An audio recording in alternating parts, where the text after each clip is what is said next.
Gotcha.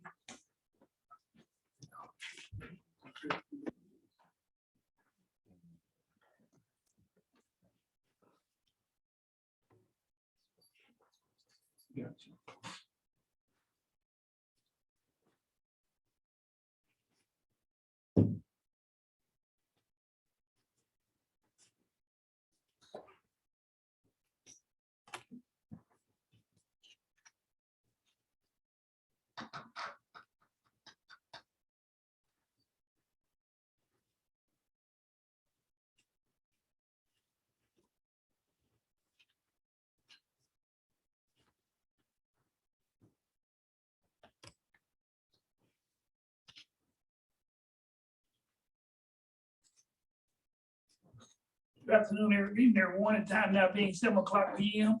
I see that we do have a quorum to conduct Garden School District business. Has everybody had an opportunity to look at the updated agenda? They had an opportunity to look over the financials. They had an opportunity to review over the previous board minutes. Well, can I get a consent agenda for the financials and the previous board minutes? Make a motion to accept the previous board minutes and financials. Second. We have a motion second, no further questions. All in favor, use both side aye. Opposed, use the same sign. The financial and previous board minutes are approved. Now we have a presentation from Energy. I'm sorry. Integrity. He gets mixed up a lot. What's about Energy? So, No problem. We're affiliated, but definitely not the same. I'm Rick Vance. Good evening. I'm Rick Vance. Jacob Estes is with me as well. And we're going to talk to you about some interesting ways you can put your ESSER money to work. And I'm going to start with a little background, but basically I'm here tonight because of a presentation I gave earlier this year with AAEA that Michael attended. And basically in that presentation, we had a bunch of experts that were talking to folks involved with schools about how they can invest their ESSER funds. And that kind of spurred the thinking of the administration. We came out, looked around, and here we are today kind of presenting a next step for how you folks can invest some of this money that's being handed out to schools all over the US. So real quickly, we'll go with what ESSER is or what it could be used for. I know you guys are informed about this, but it's good to reiterate. And it's also important to note that what you can do with ESSER funds is evolving all the time, especially here in Arkansas. We work with Tim Kaine directly. There's some rules that they weren't going to allow early on that they do allow now. And the point is that everyone's trying to find the best way to help out schools and the best way to allow you to put that money to work. But first and foremost, what you're allowed to do is right there in the third bullet point: inspection, testing, maintenance, repair, replacement, and upgrade to improve IAQ. And that's indoor air quality. When you hear that, it means make your HVAC better, make your HVAC controls better, look at improving your windows and doors and other projects that will allow you to control the virus, improve the indoor air of our learning environment, your learning environment, but also has a real return. When you improve HVAC and you improve controls and you fix things like windows and do other upgrades, you actually going to get money back. And so that's why we like to look for ways to help you invest those funds, to get cash flow based upon savings on money you're already spending. Michael, next one. That's basically what I show here. And you can put this money into your facilities. And this is something that before ESSER was a thing that we have been doing for a long time, advising schools on ways to create savings in their facilities. But now that you have this kind of one-time power money, it's really important to look at ways to put that to work so it ain't just one-time money. That money will come back to you. And when we do improve HVAC, we can lower your utility bills. We can lower your maintenance costs. We can adjust the way you budget for capital planning. This is real savings for the district, and we're going to show you how to put it to work. So once Michael and Ms. Thomas got us going on this opportunity and this discussion, we basically came out and took a look at your facilities and at your electric bills. And this is how we know you guys have an opportunity, and that's why we're here tonight to talk about that. But essentially, you're paying over $150,000 in today's money, the money you're spending right now in your in electric bills. And that's going to go up. Whether you use more power or not, the cost of your electricity is going up, just like everything else. So looking for ways to reduce how much you use will create a real financial turn. And based on what we saw in your facilities, we're going to show you a few things when we walk through, but you very clearly have opportunities to save numbers such as $60,000 a year in just electrical. And that's not getting into some of the other opportunities you have as well, but we're going to talk about how you get there. You can see some of these opportunities. I'll show you just a few things that we noticed when we were walking through the campuses. Mike, if you want to kind of roll through these slides, the HVAC, definitely a lot of past its useful life equipment, a lot of equipment that just frankly ain't as efficient as you can get now. That includes the old school plus this campus as well. The controls, very big opportunity. We're doing a lot of this in schools right now, but you can see here, you got all kinds of different types of thermostats, some programmable, some not, but really not uniform, not easy to handle and change and adjust in times that will be beneficial for the school. So that's a big opportunity.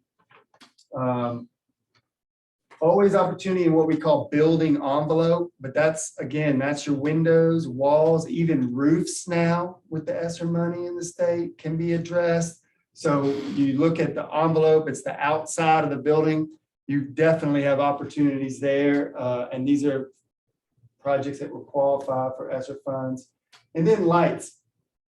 Lights isn't really going to be, not going to pay necessarily for lights with ESSER funds.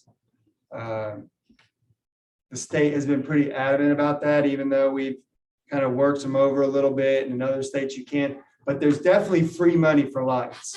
There's rebates out there right now that the school is paying for, not taking advantage of, that could help pay for that as well. So that's another opportunity to invest free money and get a real financial return.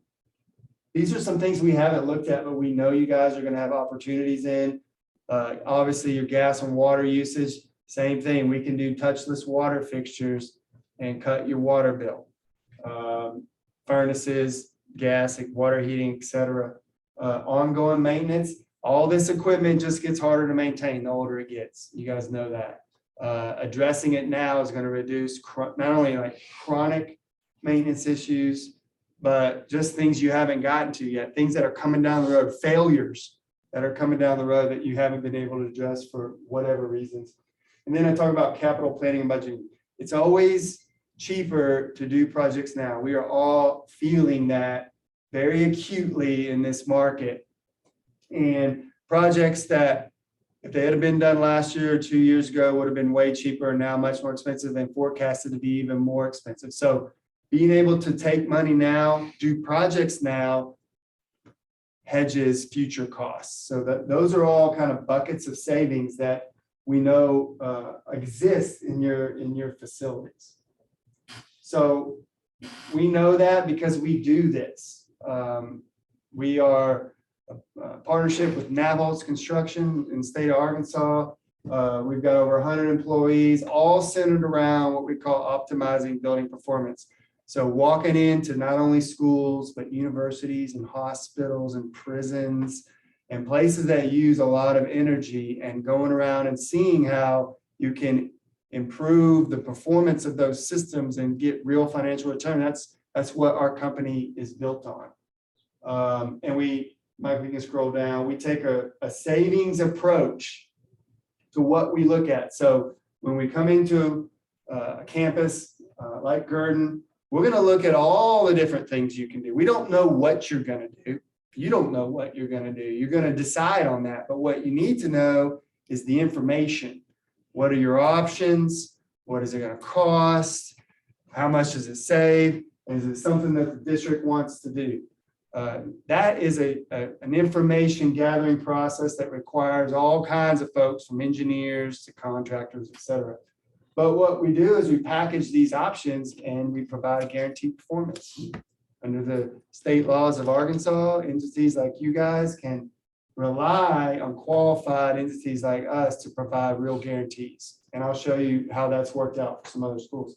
But really, it's finding the ways to optimize what you do now with real financial return and different options for paying for it. It's maybe not just ESSER funds, but grants or rebates and other finance options. So we've done this work to kind of figure out that you have an opportunity. We know just from the electrical standpoint, you're looking at saving well into 5 figures. With other types of savings, you're looking at 6 figures potential annual savings. But like I said, we don't know exactly. We do know that the goal is to invest ESSER funds appropriately. And to do that, we want to start with project development. We want to figure out what all your options are. Figure out what it would take to invest ESSER funds to upgrade HVAC or controls or lights, or look at stuff like solar that doesn't cost anything for schools to enter into. And we want to associate costs, savings, and scopes, come back to you guys and say, here's what we found. What would you like to do? That's really where we are now. We presented a project development agreement. It does essentially these things where it allows us to release our folks to deep dive, to understand your options, to present them to you in a way that allows you to make informed decisions. Rick, if I could just interject one Go thing. ahead. So that the conversation kind of started was, how do we make the air quality better That's right. in the building? And looking at all the things that we were being presented at the convention, there were a lot of people trying to sell products and make a lot of money. That's right. And so as we kind of started talking to some of the engineering experts, we recognize that upgrades to our HVAC system is probably one of the most reliable and long-term investments that we could do. So that's really what started this conversation. That's right. Yep. And then by the time they came to campus, then they started talking to us about, well, these investments would actually save the district money because of the age of our equipment and the quality of our equipment. We're probably spending a lot more than we need to and should.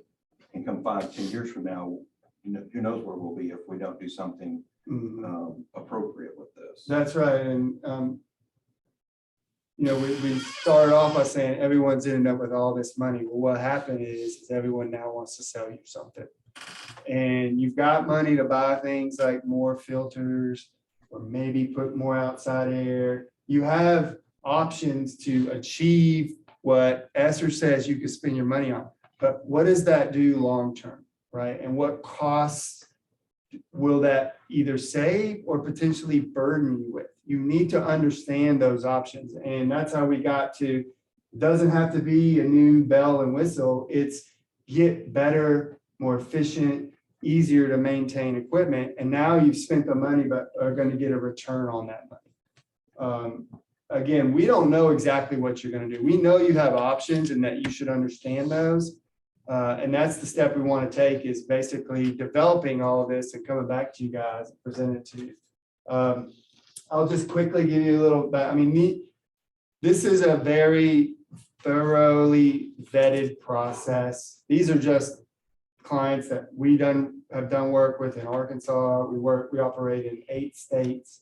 But schools like you guys are always faced with facility costs. You have to maintain them. You have to keep the lights on. You got to put air in them. You got to keep them from leaking. And that's a nonstop budgetary expense, right? That you're always going to be faced with. And now you have this money that says, if I make the IAQ better, I can spend it. Well, what we're saying is we've advised schools like that on the most appropriate ways to spend it and get a return on your money. Batesville is it's what's next, Michael, and I'll quickly show them, but that's the one that a lot of people have heard about, made the news because they used all the savings for teacher raises. The fact that we guaranteed, And I think it's in the next, this is all the stuff they did, but I'll show you. We did lighting in all the schools. We did 70, 80 units, all new thermostats, almost 100 windows, solar and water across all their campuses, right? And that savings, the next one, Michael, there you go. Tally 360 grand a year. Now they spend more money than you guys, but the fact that we could guarantee $360,000 a year in savings meant teacher raises, teachers got paid more. And once that headline came out, everyone wanted to know about that, right? And that story got really big, but found them 200 grand in free money. That's the kind of money you guys have available to you to do things like lights. But those savings, they paid for that with a bond. They did this 2+ years ago, right? So typical capital project, that's money worth it. I can invest X money and get 360 grand plus savings a year. They're willing to do that. You guys and many other schools now have this pot of money that you're trying to find best uses for. And something like this only becomes more important when you're weighing all your options on what to do with the money and making sure you're spending it appropriately. We measure the savings, so just because we guarantee it, we tell you whether you're going to get it or not. If you don't get it, we make up the difference. So right now, Batesville has been under a agreement where we, for 2 years, have made sure that their usage has gone down. So we continue to collect their bills and verify those savings. And that ain't easy when you're battling a utility for something like solar, right? We have to stay on top of it to make sure that they're realizing their solar credit. So there's value there. It's not just us saying you're going to save, you have to save, or we make up for it. Hope's another one that's doing the same thing. They're actually getting to use some of the ESSER funds in this project. It's, I don't think it's quite done yet, still under construction. But they're doing a lot of things that qualify for ESSER, and they ran down this road before all this popped up. So they've kind of in a similar place like you where they can use funds and still get savings. So what we have presented is a project development agreement. And as Thomas has reviewed that agreement, which is run by the Department of Education, but essentially what that agreement says is that you'll commit $20,500 to us to do all what I just described. You're not going to pay it to us. You're going to commit it. And what that means is once we get this commitment, we're going to do all that work. And there's a large scope of work in there. Essentially, we're going to figure out all your options.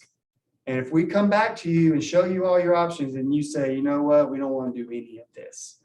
Thanks for all that hard work. It's very valuable information, but we're going to go do this a different way. Then we would be owed our fee. But if you do the project, any of these projects that will come up for you, then that fee is rolled into that project. You don't write a check for it. It's part of what you would do going forward. So we're not going to bill or invoice. We're just going to get to work knowing that, you know, the least that's going to happen is you're going to get a lot of really valuable information and we will get that fee. But really what we're after is finding you a good project that becomes a real investment with these funds.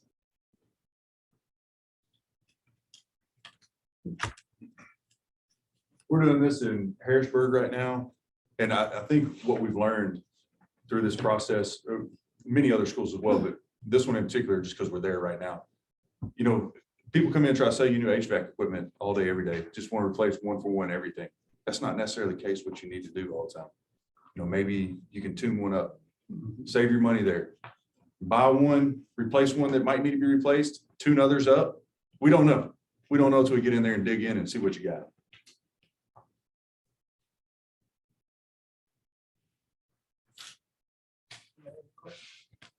Yeah, how many entities have you worked with that has got to where they pay you your fee but decided not to do? One out of probably 200. So basically everybody's. They had some real, this was a community college, Morrilton. And is this $95,000 fee they paid. They had some administration issues. And they just couldn't commit to a project. I mean, when we work up something like lots and you get free money to do it, like you're gonna do it. We know you have this opportunity. When solar don't cost nothing, whether you do it or not, we're not sure, but you should definitely look at it. Right? It's too attractive to not consider it. You may pass, and some people have, but you should be looking at it. And then just the information related to what you can do with the ESSER funds. Even if you did pay for the 20K, your school is still making out quite, quite nicely. There's a lot of valuable input on how your facilities run and what they cost you. And, the extra support, we're going to Yeah. support you through that process with, Yeah. with navigating the state with the ESSER funds. Yeah. Which is important. We're not going to hang you out to dry and say, here's all this information. You should do this and figure out how to get the money. We're going to support you through the process of submitting. Yeah, ESSER if you funds. go with a project, yeah. Mhm. How many years are you gonna guarantee that savings that you talk about that y'all would make up the difference? So that's a really good question. And it's kind of like, it depends. It's up to you guys. The performance of the projects we put together have a 20-year performance. We start with 2 years of M&V to prove that performance. But you guys can have all 20 if you want.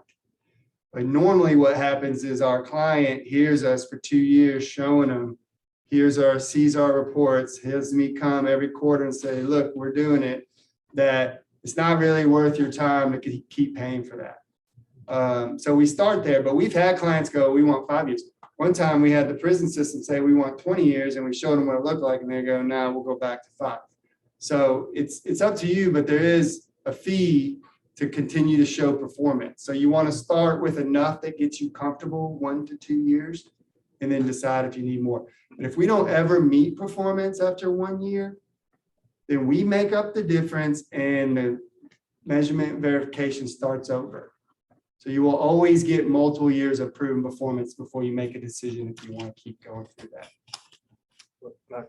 My common sense tells me that savings is going to be diminished over time because equipment, even this new equipment, is going to start wearing out. There's going to be new technology, new things that'll be better for even than this. Well, so what happens there? You're always going to compare to where you are now, not to what you could be, right? So this is your equipment now. This is what we can put in now. Here's your savings. And this existing equipment is going to degrade. So is the new equipment, right? They're going to have similar. In fact, this curve is probably going to be steeper early. So those things kind of wash. And then also inflating prices. So what do you think power is going to cost 5 years from now? You think it's going to cost more or the same or less? If you think it's going to cost more, then you're going to save more, right? And it's probably conservative to say, I think it's going to be the same. Maybe, but probably not, right? So even though you do get some degradation in performance, you also are hedging against rising prices. So we put all those assumptions together and show you, we use escalation rates and we say, hey, we're assuming that power costs will go up over this much time. Do you agree? You might say, no, use this. And so we change the numbers, and you'll always know, how the savings came about. You, especially administration, is involved in what assumptions we use to calculate that for you.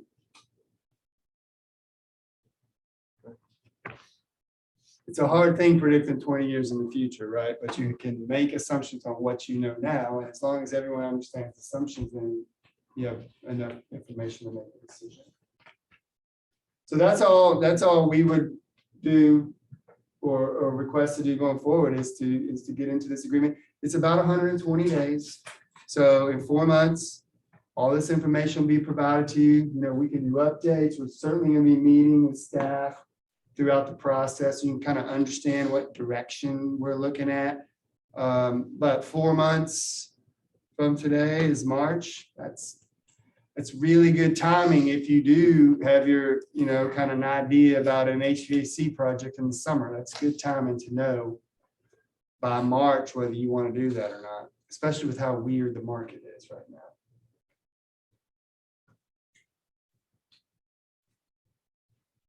But have any more questions? Yeah, opportunity, because I'm not gonna call for a vote tonight. I may call a special meeting for a vote, but the opportunity to digest and receive all this information, to do research, I'm not gonna call for a vote tonight. But I may call a special meeting for just a vote. Yeah, no problem. Appreciate all this. Yeah, let us know if y'all need anything else. Yes.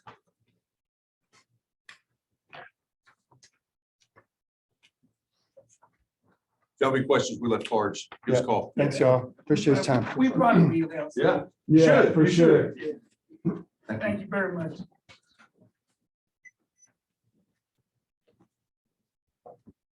I just see opportunity to digest it, do some research and look up on it. I got a couple of questions I just want to ask over the night. I did want to get the administration to look at some things there, because I did want to look at just the simple fact that if they propose something, we got 90 days to execute it. And I want to do some research on the fact is, okay, we got these ESSA funds, but what is it gonna cost us beyond ESSA? We ain't got no ESSA funds. Or how much is a proposed project gonna cost? Because either way, they said they got 120 days to do it. We have to do it. Basically, it's a captive market, saying we cannot talk to anybody else about anything else. I looked at that. It's a closed captive market, so we can't get any referrals anywhere else about what we're looking at. So it gives us opportunity just to think about it a little more, because it just says that they give it to us. We have to do it, or we'll consider that we cancel the contract.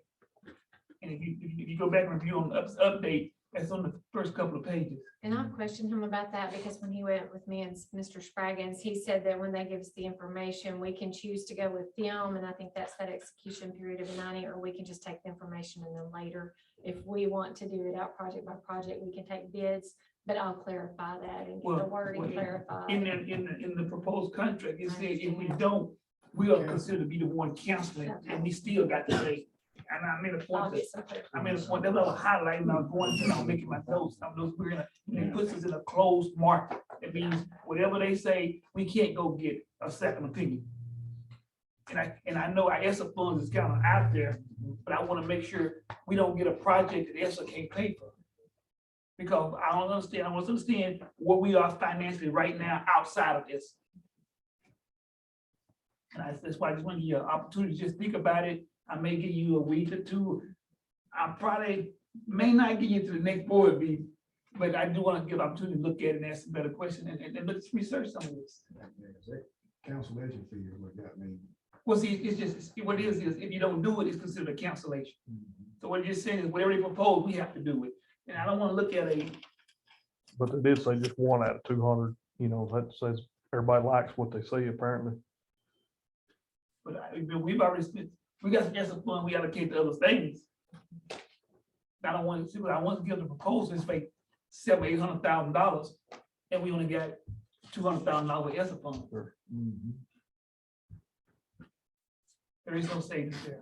We're in an upside down market right here.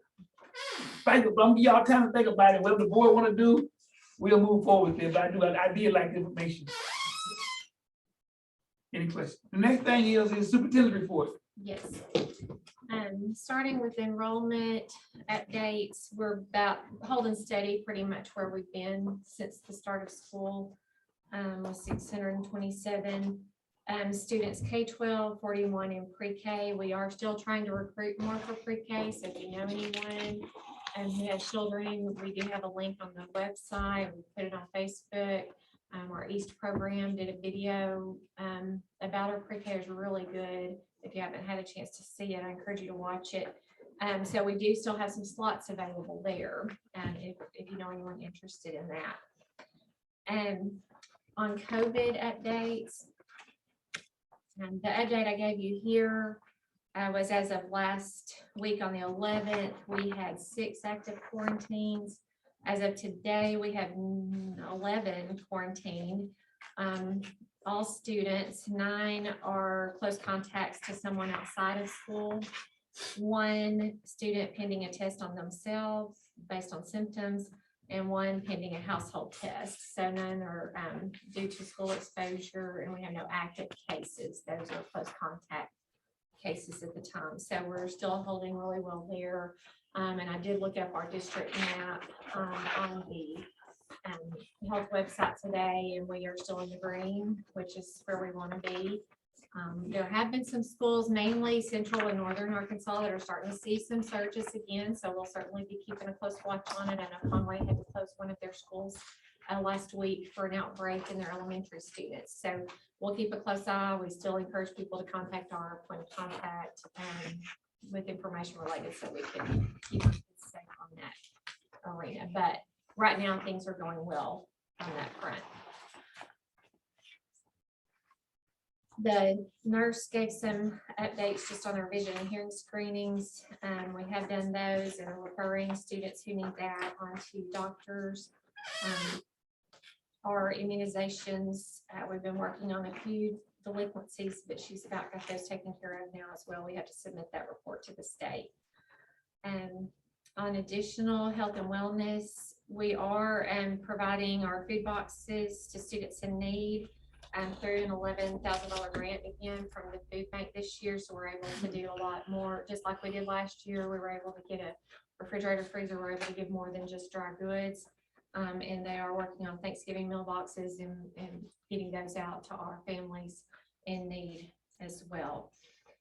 I do appreciate Wendy Schaefer writes those grants for us each year, so we really appreciate her doing that to be able to provide that for our community. In the area of technology, we are getting a quote to install more cameras in our schools in areas that are lacking right now. Inside the buildings, we can look into some ESSER funding for contact tracing, but we also want to put some at our outside entrances to our facilities as well. But Victor is working on getting that quote, so I'll be bringing something to you in the near future on that front to consider.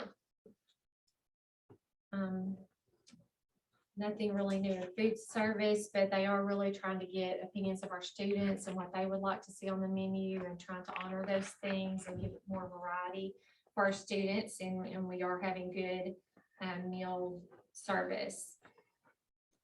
Transportation and maintenance, our buses are in progress. They're waiting on transmission control modules to be shipped in to complete those and send them out to buyers. So we're kind of just in hold and waiting, but we're on the list to get them still. It's still difficult to get parts for bus repairs right now, even, any type of repairs. Dustin does a really great job at finding as many tools and resources as he can to try to troubleshoot and take care of our buses. We do have one out of service right now that we're trying to get back in service. The roofing is going to begin it has begun at the shop and maintenance facility, and they're going to open next week or Thanksgiving break. If you're driving around and see something going on over there, that's what it is. They're going to work on those roofs break, and then they'll be moving on to our school sites after that. Moving into athletics on page 3, Coach Jackson. You jumped over one. Did I? How did I? You missed custodian. Oh, I'm sorry, custodial. I did. I skipped right over that. And our custodians have been working really hard, keeping things clean for us. We also wanted to just give a shout out and recognition to Wanda Prim. She comes in and works she subs for our custodians and our cafeteria staff regularly, and she's always very dependable, and we're just really thankful for her. And so we wanted to give her a shout out for that in our district. We really appreciate her being on standby for us frequently. In athletics and football updates, since this was submitted, we did have a win Friday night in the first round at Junction City. So we're really excited. We're proud of our boys for that. And we'll be playing this Friday night at Des Arc for the second round game. And junior high football finished as conference runner-up, and 7th grade finished as conference champs. So good things on the horizon there as well. Cross country had 3 runners compete at the state meet. basketball. We've begun our basketball season with junior high and senior high girls. The boys will start once football's over. They went to Camden Harmony Grove last night.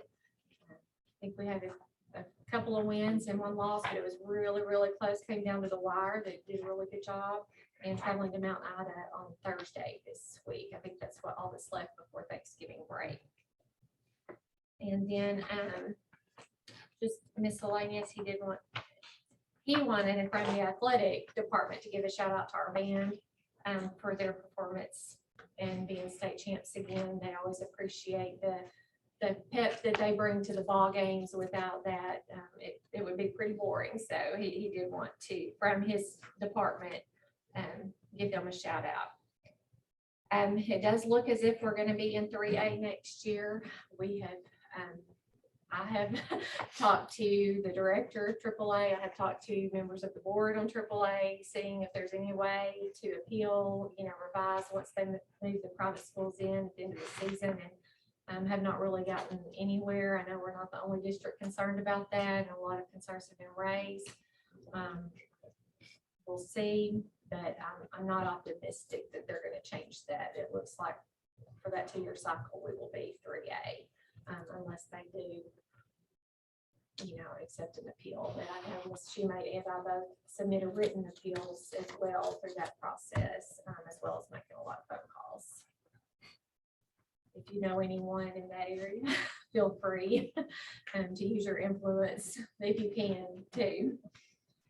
And because our numbers have actually gone down from the enrollment they used to calculate that. So they use a 3-year average from the past 3 years.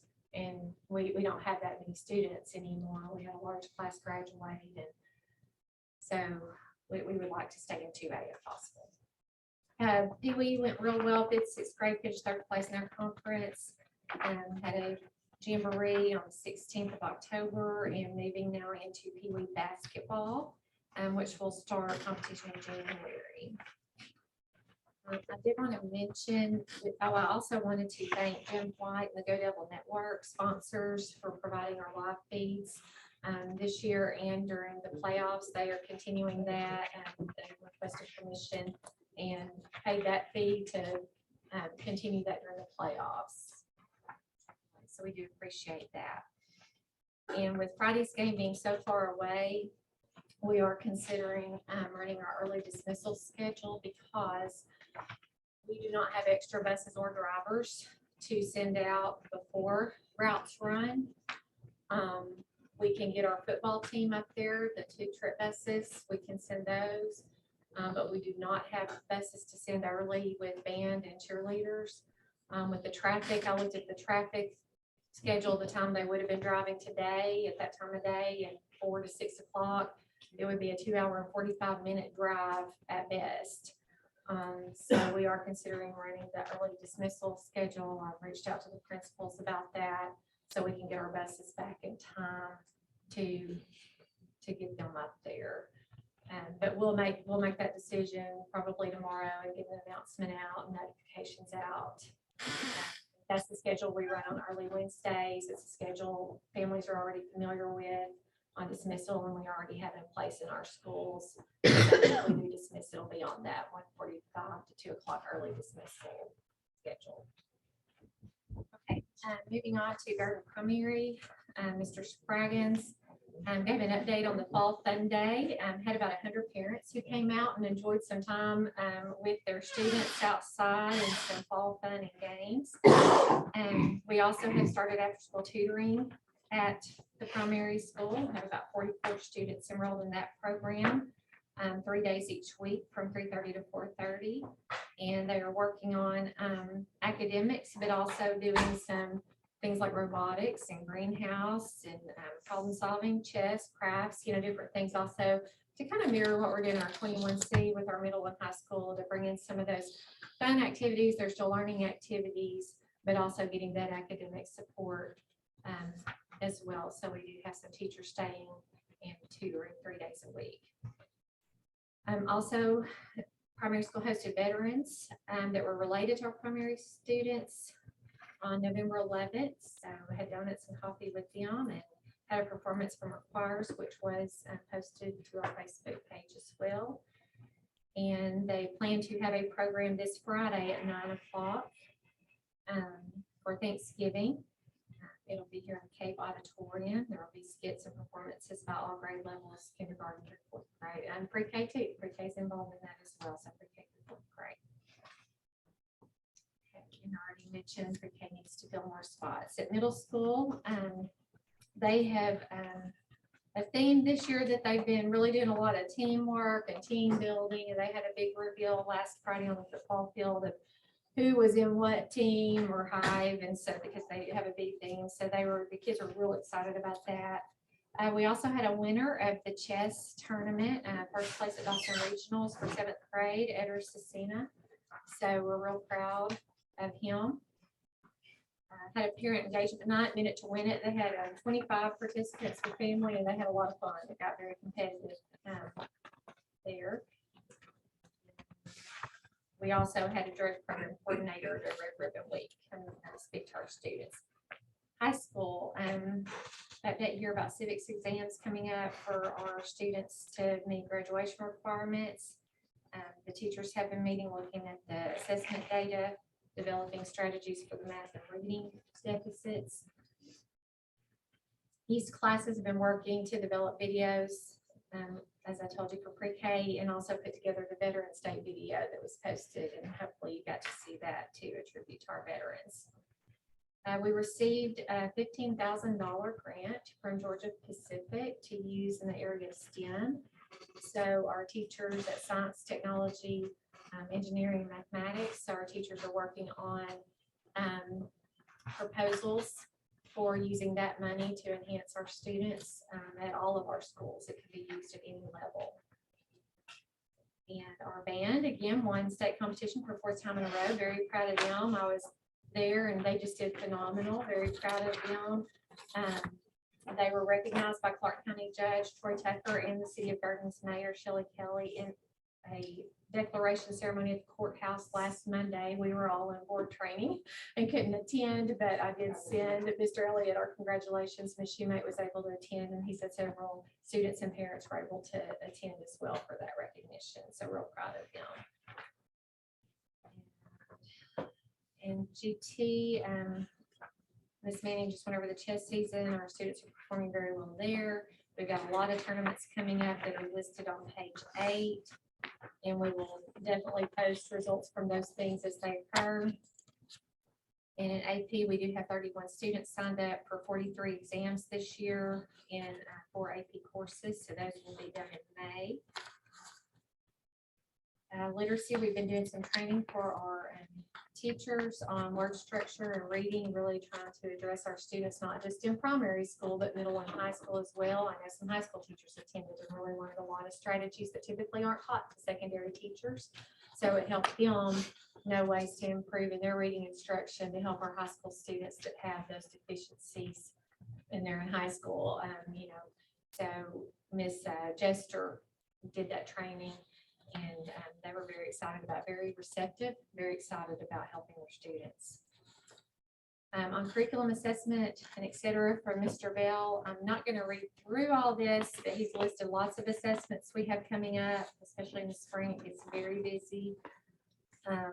In career tech, we've got ACT Work Keys, which is new this year, where students will, it'll collect data to help them after graduation, help them identify areas to go into and things like that, and the skill levels, give them some certifications and skill levels to take to the workforce. I think some of the others are just some very general updates. The campuses have had meetings for parental involvement this fall, and we'll do that again, I believe, in the spring. And standards of and accreditation, and we did get that district support plan submitted and approved that we shared with you. We had to add those timelines in, so it was approved after we resubmitted it with timelines. And right now we are doing very well on accreditation. We have had a few exceptions, but we've been able to correct those, and they don't do the final accreditation until May. So if anything pops up, we're able to correct that. Okay, and then on the last page of superintendent's report and item D on the agenda for mine, on school discipline and safety and security. And Toby is here, and I may ask him in a minute to chime in, but we, along with other districts across the state, I hear about this in our Dawson co-op meetings, I hear about it in our superintendent Zoom meetings, and I read articles nationally. We are seeing an increase in aggression and mental health issues, in fighting, physical altercations. Again, not just here, but everywhere. That certainly doesn't minimize it here. We don't want that in our schools. We want to have a positive and safe environment where our students and staff feel safe. So we have been really brainstorming. I know Ms. Schumate has met with some parents. She's met with her guiding coalition at the school to brainstorm. I've met with some parents, and we really tried to put together some things we are doing or want to do or want to explore doing in the future, and just wanted to give you an opportunity to ask questions, input, discussion, on what, as a district we want to do moving forward. Some things that we, definitely know we want to do is review our current handbook policies regarding fighting. Various districts have different consequences for that. We need to explore, some options. I know we have some neighboring districts that do 10 days of out of school suspension, but they do allow work to be made up to not get behind academically, but that gets them out of that social setting for 10 days. And they file disorderly conduct charges for fights in high school. So, you've got a wide range of things.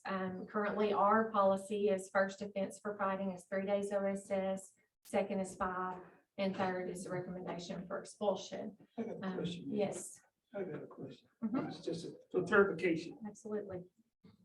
Has every student been suspended 3 days OSS for fighting? Or have there been some other options for other students?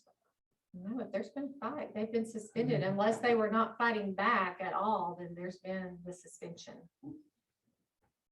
Well, I want to back up on all that. What are we doing to prevent any of this? I'm talking, remember we had a phone call, you and Ms. Schumate, we talked about proactiveness. Mhm. What steps are we taking to prevent all this stuff from happening in the first place? Now, I can tell you right now, one is the cell phone. And That's on the, my and list the, and the to look at second that one policy. is allowing kids, I don't read over the handbook, and there's several things that's been going on in this school, and we're just not enforcing the rules, baby. That's all it boils down to. This one incident, everybody knows what it is. It could have been prevented.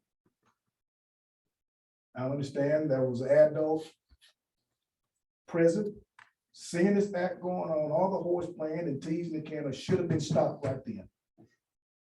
Proactiveness, stop it before it gets started. We need to enforce the rules that we have. We got pretty good rules already on the books. We're just not enforcing them. Now, with that, my visit that day, I walked into Ms. Shumate's office. I'm not picking on you, okay? I'm trying to defend you here. I walk in her office. Her desk is about maybe 3/4 long as this table right here.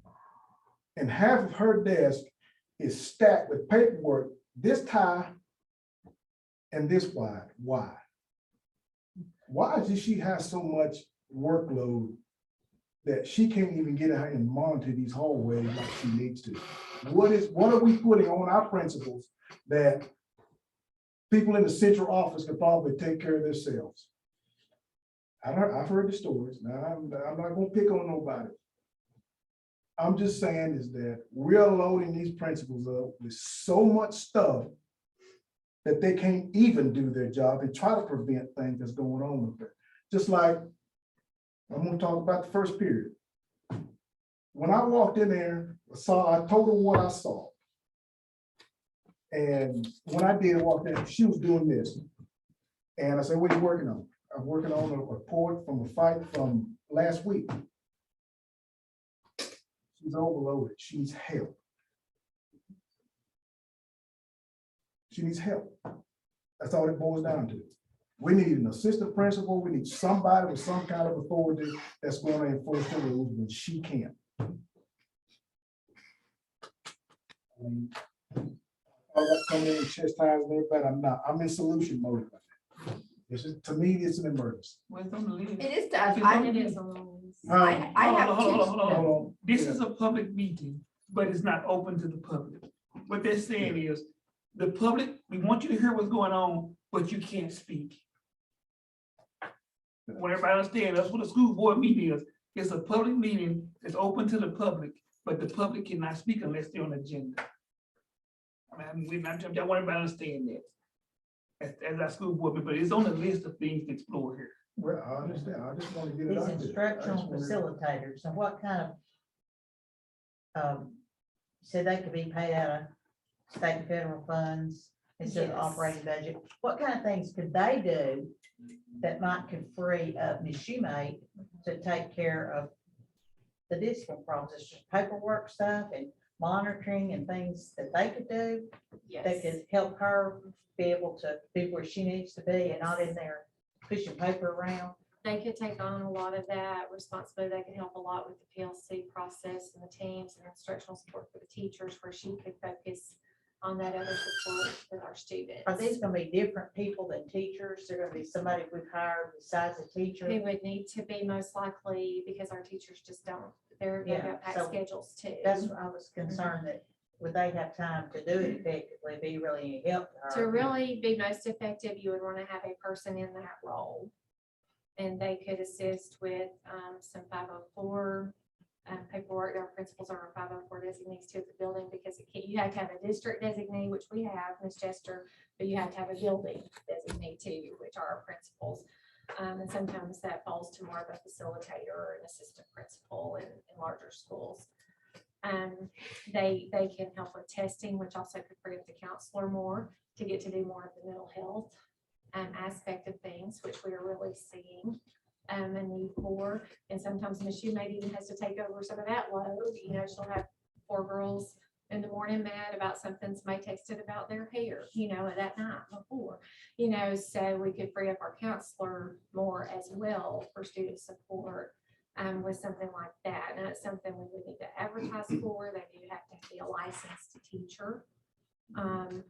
But that is an option outside of the operational budget of ways that we could provide some more people support in our buildings, and not just for high school, but all of our principals. We're all overloaded. Yeah. You walk into anywhere, all of our desks look like Right. that. I mean, it's tough. This state, we have more and more to do and to document every year. Mandates, but that's an option that can come out of some other funds that don't impact our operating budget. Well, I only have 3 areas of concern. I'm gonna get that out the way. My first area of concern is, are we being consistent? And what I'm saying is, if this is what the book says, this is what we do. And you know, deferring to somebody else, because what that does is it really says we're inadvertently disrespected or violated the rights of this person by allowing another option that's not in the book that another student got. So we can no longer defer it. And what I'm saying is, we can't have the athletic director to deal with fights in it, because what it means is, if I got a student that's not in athletics, what did you just do to my student compared to this other student? I mean, I know we talked about it in the past. I just want to make sure we're consistent. The next thing is what are we doing about the #1 area I'm hearing from my constituents in the school is the bathroom, where people are being jumped in the bathroom. If an adult come in the bathroom and somebody's in there doing something, if you just in there using the bathroom, you are lumped in that whole group to say, so my just question is, what are we doing about bathroom monitoring? She might be It's like able they're to speak locking to the that. porta potties out. Yes, right now we have a schedule, bathroom schedule, where the teachers, they take turns monitoring the different restrooms in that school. Also, we regarding coalition met, and we decided on a set number for passes for bathrooms, where they leave their phone in the classroom and they go to the restroom and they come back. So the phone's not there to video anything in the bathroom or any other problem to arise. You know, as far as know, I was reading on the guideline, the disciplinary guideline, the step that you take. But when I read in other policy, you have an option to do whatever you want. You don't have to follow that guideline. You can go 0 to 100 if you want to. I mean, you can skip all that and still do that and get your point across with that. I would like to read, like I said, you got the cell phone policy on that. I think that thing needs to be scrapped and redone. Because it's a problem. I just got to read one parent, and it's one of your teachers. Been videoed in class and posted on Snapchat, which the rules say absolutely can't do that.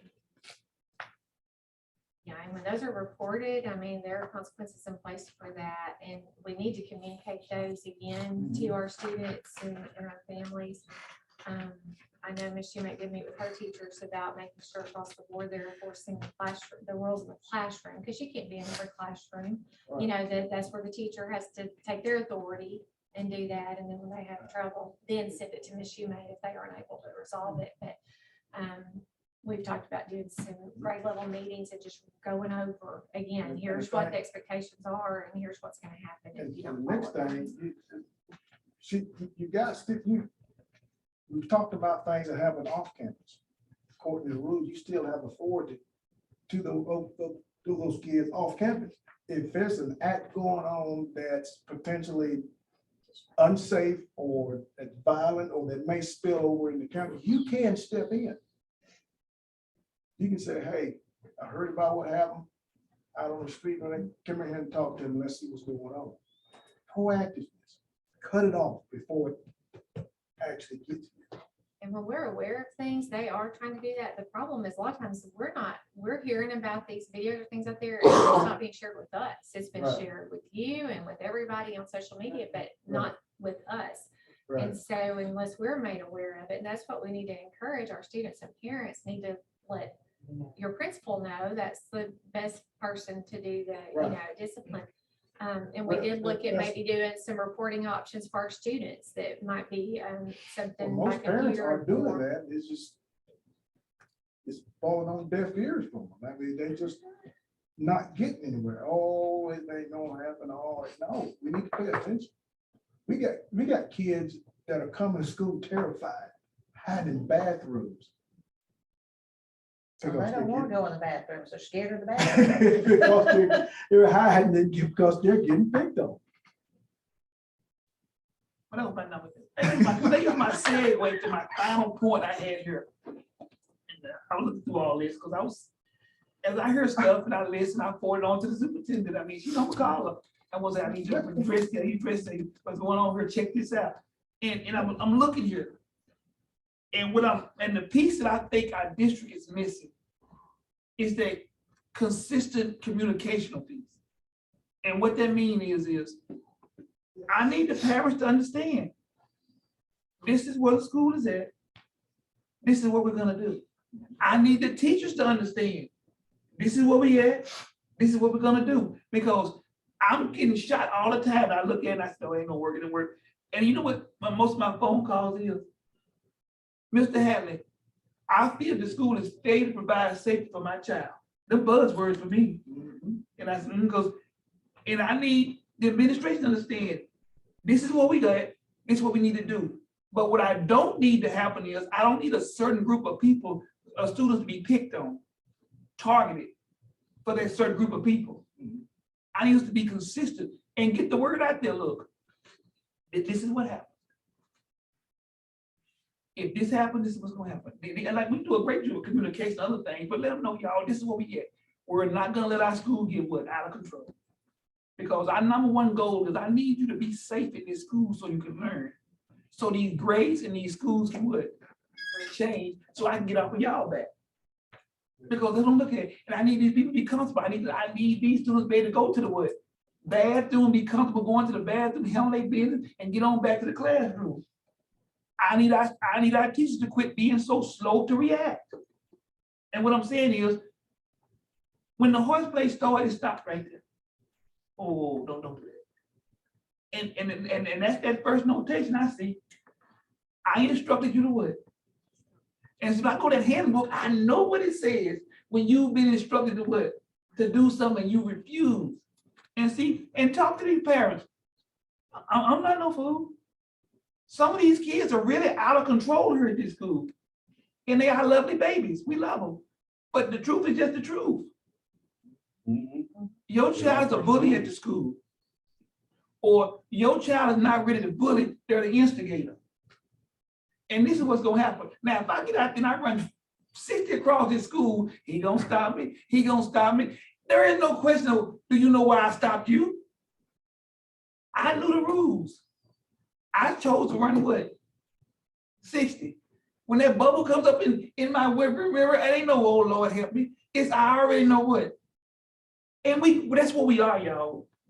I mean, that's what we are, because I don't need my superintendent beat up on. I don't need the principals beat up on. I don't need the what? The teachers beat up on. I don't need the support staff beat up on. I don't need the students beat up on, because our number one goal is to what? Advance the Girton School District. I want folks to come here. I want parents to be afraid about sending their kids what? I heard to the school. And see, I heard all this. In my mind, I said, that's the piece we missing. And when we doing this professional development, that's the piece that need to be there. I need you to better control your what? Your room. If you can't control your room, let's get some help for you to control your what? Room. Because I can see what it's going, and I can see some students that's being targeted, that's just being targeted. And I need all the students to understand it's one rule, it's one standard, and this is the Girton Public School District. I don't do this for pay because it's for free, but this is what we are. So we can stop a lot of these what? Phone calls, a lot of these complaints, because I'm not overlooking any of it. I make little notations. I mean, and when I ask them some questions, I need some answers. And some of the answers I'm getting don't line up with what I'm hearing, because if I hear it from more than one or two people, that means something doesn't happen. And like some of my conversations have always been this. No, this ain't just happened. It's been some what? It's been some stuff leading up to this. It just done exploded now, and you know the board gonna get it. So now you gotta what? Address it. We got to handle that. And I think that's what we get out. I see some great ideas here. We just gotta come together and get them done. So we can feel comfortable where in this school and allowing this district to be what it is, because this is a hot topic right now. I want to get on some great. I want to see about some chess players winning. I want to see about some making history, knocking off Junction City in the first round, 4-time state championship.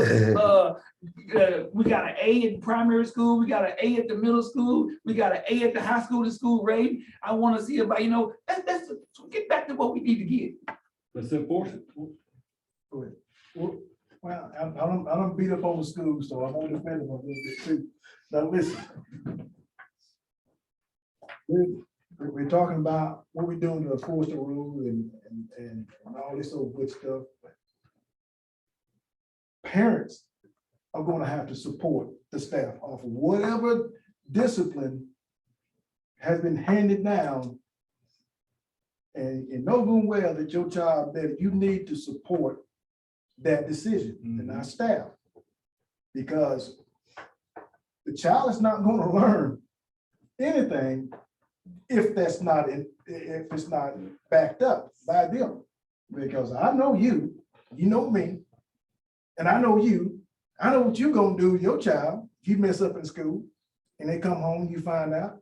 You're not gonna go jumping on the teacher or the principal or the superintendent. You're gonna back up, you're gonna back up. And that's what I want to see from our parents. I want parents, don't come out here angry because your child's out here fighting and you blaming the teacher for not breaking them up. And then you turn around and blame the principal because they had to kick your child out of school for fighting. But the thing of it is, I'm just saying, some of you parents, I know y'all kids bad. Ain't no secret. But you gotta support the decision that they hand down. Okay, if you want me to come up here and start chewing on the superintendent and the principal, I want y'all to do y'all's part too. It's not one-sided. Yeah, those incidents could have been prevented. We've addressed it, but you're gonna have to do your part too. I can't defend you if you don't do what you're supposed to do. What's that? Nikki, I told you. some of the surrounding school districts that do have upper, like A ratings, have y'all been able to communicate with them? Do they have some of the same disciplinary problems and still overcome that for their A rating? Or have they got a better handle on discipline? I would have to ask a specific question, but I know at my last Dawson co-op meeting of superintendents last week, one of the superintendents from another school district asked if other districts were seeing problems with morale and discipline. And if anybody was not having problems, would they please share what they're doing? And no one, or they all said they're having problems. Even the upper rated schools? Yes. But again, they're pretty good. We've got a good group, so I could send out an email and ask if they've come up with any solutions or things that have helped and get some feedback there, but it's a concern in other places as well. Now I did, list on here too, Toby has submitted a grant for school resource officer. But again, school resource officers, it's a resource, and Toby might can tell you more. They're not to go around and discipline students, but they can be there to assist administration if needed. But they are there as a resource to students, build relationships. Students can feel free to come to them if they need to report something that may be happening. And again, he can assist if there's a situation that, has to be broken up or has to. But sometimes too, and Toby, correct me if I'm wrong, but even school resource officers sometimes do have to get called out on duty on calls occasionally. So you may have one, but that doesn't, there might be a minute that they have to leave and something could happen. But he has submitted that grant. If it's approved, then it would be basically something we would have to come back and look at and partner with the marshal's office on the portion that we would be responsible for financially. But do you know timeline on that, Toby? We've applied for one the last few years. This year, we've not heard back from it because of COVID, everything's delayed. But with the schools being so far apart between the elementary and the high school, there will be times, that there would be somebody, going to check on the elementary school and maybe away from the high school or the junior high.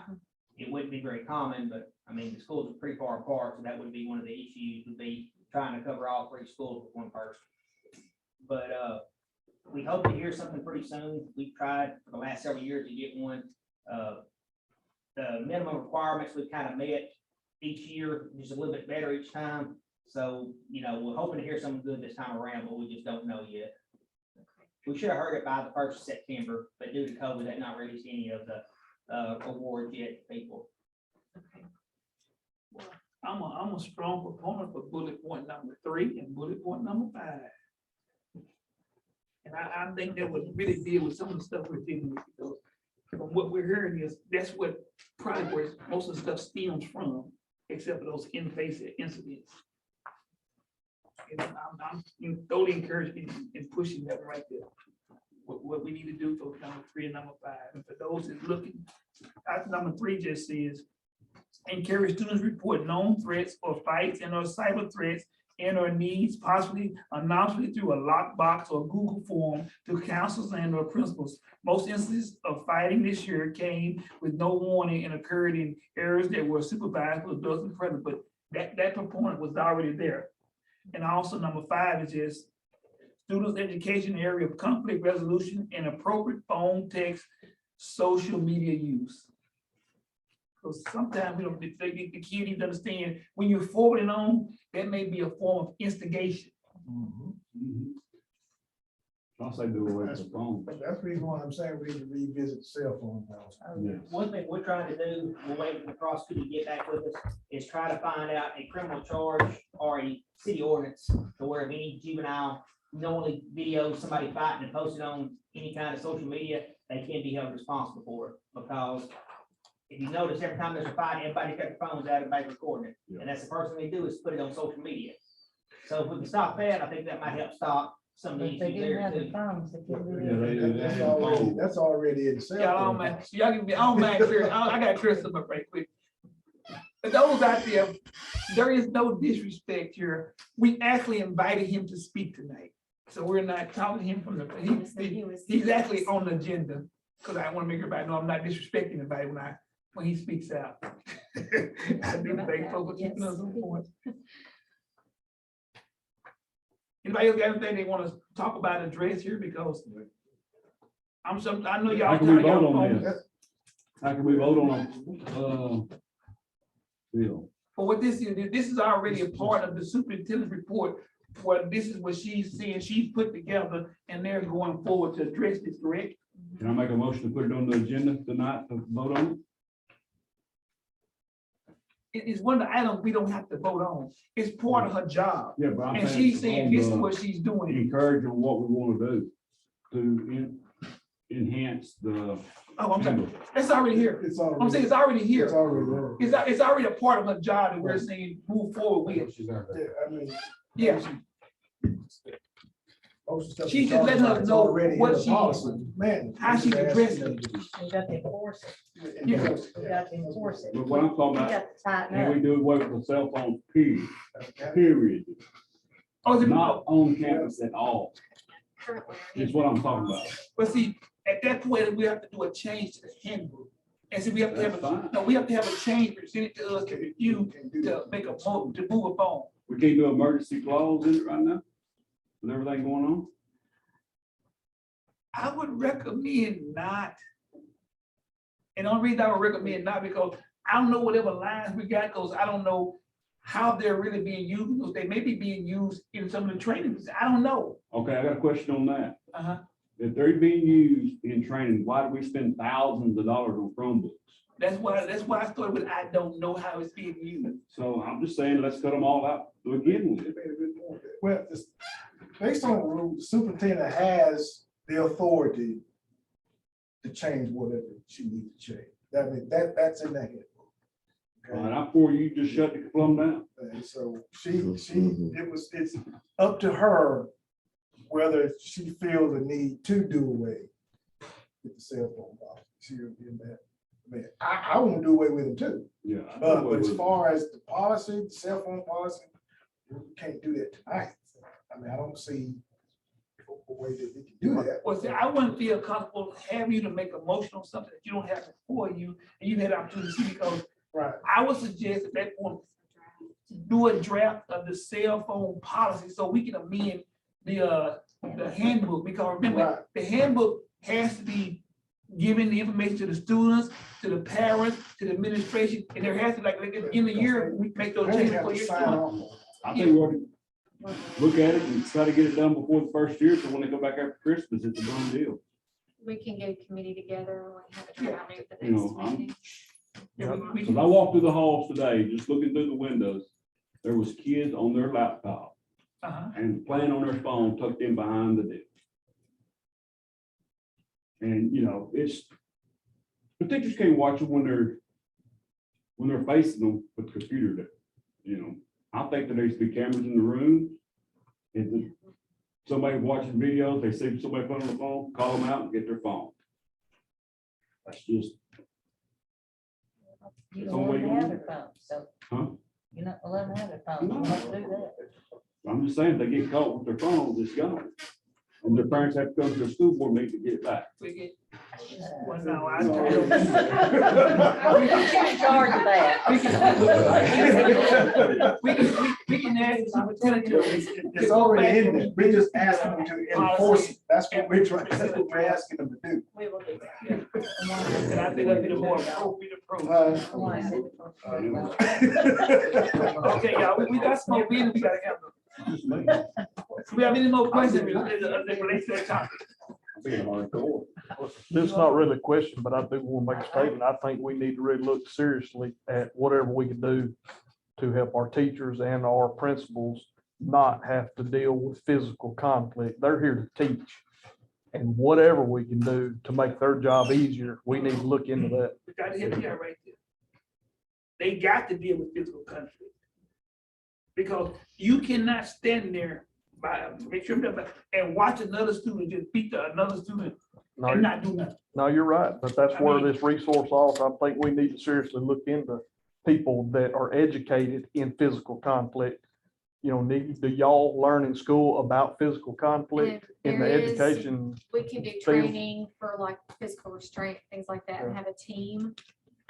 Sometimes it's hard to do all teachers, but you can have a team that's called when there's something to do that. Because there's rules on how you restrain Well, and how you break things that's up. why they need to be proactive if they Yeah. can before it ever gets to that. Yeah, well, And we have teams that have been trained, but it's time to renew Well, they that don't want these training. prison I can bars answer your that they question. work at prison. in most schools, Well, I mean, teachers it's shouldn't have called to put up with that. CPI training. That's ridiculous. And they send a lot of their individuals, administrators, that's what it's called. It's called CPI training. And a lot of schools go to it. You know how I know? Because I was a CPI instructor.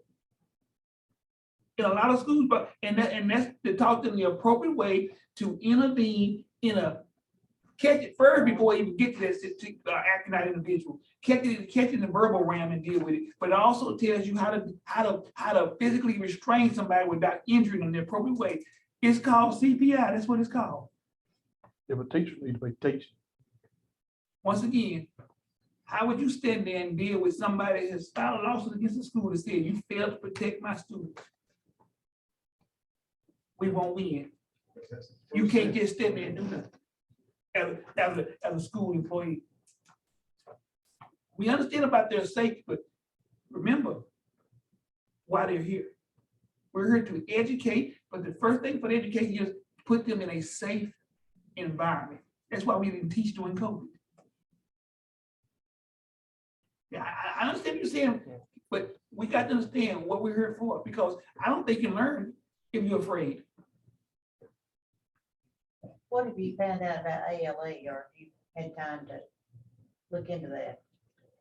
I need to meet with Todd Lewis or talk to him about Archboard extending that option on site. But I do know it would increase our fee because that it would require an extra staff. Leander is already full with Hub and Believe Academy. She really can't take on anything else. So it'd either be that, which would come out of that ALE funding, and I would have to talk to him about if it's per student or by the staff. So I'll contact him. On us, it would require another staff member. I don't think we have anyone. We can look at some options on if we have some flexibility with anyone on different class periods to go in to do like the English piece or the math piece, but we'll have to look. Their schedules are pretty tight right now, so we need someone that could be approved to oversee all of those subject areas if we do that. I'll talk to Todd Lewis with Archboard. I think that's another piece of trying to make our campus safer. Is for, you know, It's have on the students that list. Yeah. who I've will got- not I've got comply. on the list to be- have a place for them to get their education, but they're not gonna be in there stirring up trouble with the majority of the students who do want to learn. I've also noticed how many disrespectful kids there are to adults. And that's a lot of, some of the problem that we're having too with the fact that they're disrespectful to an adult. That goes back to home.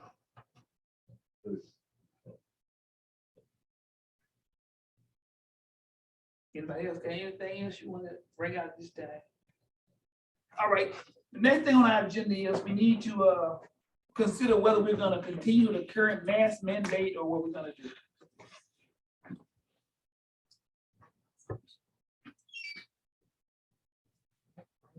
You know, that right now it's mask is optional unless there's the 10% spike, and then the superintendent has the right to institute a mask mandate, but right now it's just optional. Do we want to continue that or do something different? I make a motion, we continue. We have a motion, a second, no further discussion, all in favor, you both side aye. Opposed, same sign. We want to continue reviewing monthly, having this resolution every month, or do you want to extend? Yes, yes, like we've been doing, like we voted on last month. I'm good with Just keep on monthly. All right, Okay, next thing is everybody knows, every last one of us is up for it. Re-election. Because of the zoning mandate that came out, every last one of us is up for re-election. So we have a resolution to do we want to approve 7 single zones? Or do you want to come up with something different?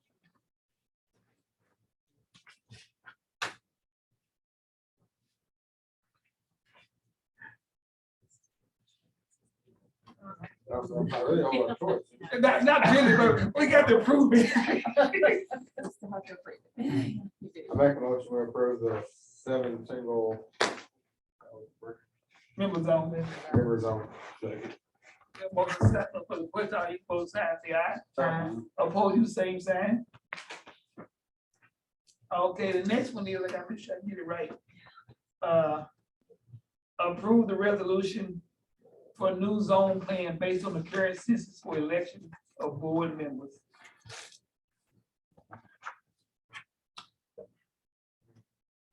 It's just a new zoning map. There ain't no really new zoning map. So we want to approve it. The election will be May 24th, 2022.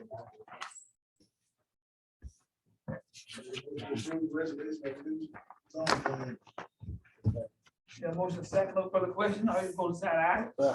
Oppose, you same sign. Just remember now, you can declare December the 1st. And then you got from February to February to it's in here, it's in your back. It's on the agenda. Remind, don't miss your deadline. Plan to run for your position again. Think sign it. This last, I've got it with the minutes to sign, yes. C. Okay. And the next thing is the personnel package. I got a question about the personnel package.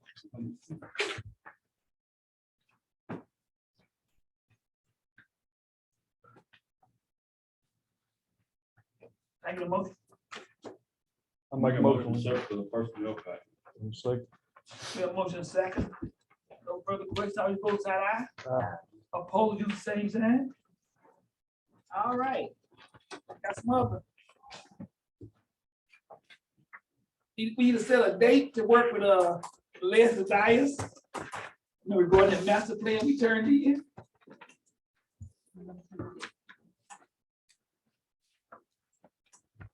So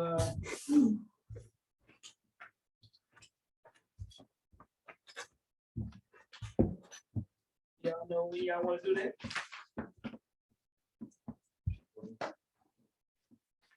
We gotta have